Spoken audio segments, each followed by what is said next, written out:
பெரியார் வந்து இந்த மண்ணுக்கு எதுவும் பண்ணல. அது மட்டுமா சொன்னா, ஒரு கொச்சையான ஒரு அவதூற மக்கள்கிட்ட பரப்பி விட்டான். பெத்த பிள்ளை கூடயே போலாம், அக்கா தங்கச்சி கூட போலாம் அப்படின்னா, ஆனா நாய உண்மையுமே யார் சொன்னா தெரியுமா உனக்கு? கதை பெரியார் சொன்னது. அந்த பாப்பா என்ன கதை எழுதிருக்கான். திருவிளையாடல் புராணம் பார்த்திருப்பீங்க, படம் பார்த்திருப்பீங்க, கேள்விப்பட்டிருப்பீங்க. அதுல 26வது பாடல் அதுல என்ன சொல்லுது? குலோத்தம மன்னன் ஒருத்தர் இருந்தான். அவன் வந்து அவந்திங்கிற நகரத்தை ஆண்டுட்டு வந்தான். அங்க ஒரு பாப்பா குடும்பம் இருந்தது. அவன் ஆம்பளை எப்படி இருப்பான், பொம்பளை எப்படி இருப்பான். பொம்பளை ரொம்ப அழகான பொம்பளை, எல்லாம் எழுதி வச்சுட்டு அவனுக்கு ஒரு குழந்தை பிறக்குது. அந்த குழந்தை என்ன பண்ணுது?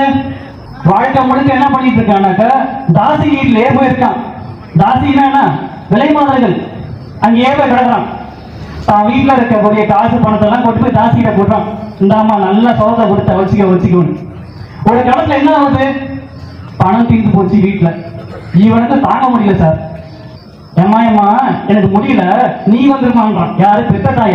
ஆனா அவன் என்ன பண்றான்? அந்த பாப்பாத்தி வாடா போவனே மவனே வாடான்னு சொல்லிட்டு அவளும் போறா. சார் இதெல்லாம் நான் சொல்ல சார், திருவிளையாடல் புராணத்துல 26வது பாடல் இருக்குது. யாரோட பெரியவங்க படிச்சுக்கலாம்.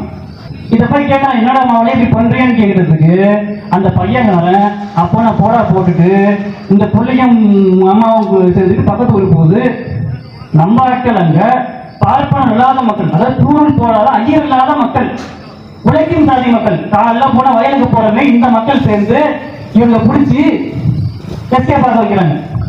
அப்ப இந்த மாதிரி கன்றாவி கருமத்தெல்லாம் பண்ணிட்டு நான் தான் உயர்த்த அதிகரிக்கிறோம்.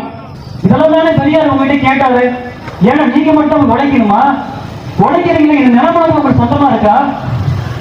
2000 வருஷத்துக்கு முன்னாடி வணிகம் செஞ்சிருக்காங்கன்னா இந்த இடம் நகரமா இருக்கணுமே, எல்லாருக்குமே சொந்தமா இருக்கணும் நிலம்.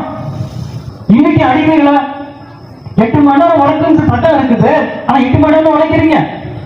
ஒரு பொங்கல் தீபாவளி ஏதாவது போய் வீட்டுல போய் நல்லது கேட்டு கலந்துக்க முடியுதா? அவங்கள சந்தோஷிக்க முடியுதா?